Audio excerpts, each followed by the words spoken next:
திருச்சிற்றம்பலம் தில்லையம்பலம். நாளை அற்புதமான நாளை இரவு மகா சிவராத்திரி.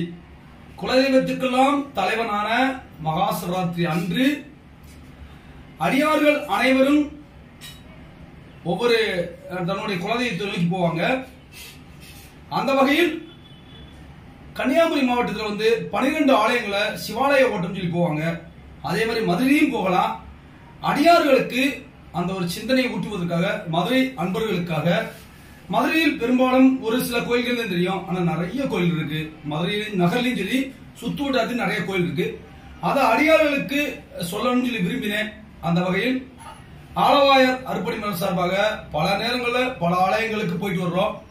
பழமையான தொன்மையான ஆலயங்களை நோக்கி போயிட்டு வர்றோம். அந்த வகையில் நாம் மதுரை மீனாட்சி அம்மன் கோயில் நடுநாயகமா வீட்டில் இருக்கிற மீனாட்சி கோயில வழிபட்டு விட்டு நாளை இரவு வாய்ப்பு இருக்கவங்க இருசக்கர வாகனத்திலேயோ நடந்தோ போகலாம்.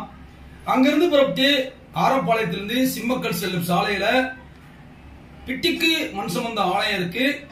அந்த பிட்டிக்கு மண் சுமந்த ஆலயத்துல வழிபட்டு விட்டு அதன் பிறகு வைகை கரையில செல்லூர் பகுதியில் திரு ஆப்படையார் கோயில் இருக்கு. அந்த ஆலயத்தை வழிபடலாம். அதன் பிறகு அங்கிருந்து சிம்மக்கல் பகுதியில் நடுநாயகம் விட்டுருக்கிற ஆதி சொக்கனார் கோயில் போகலாம்.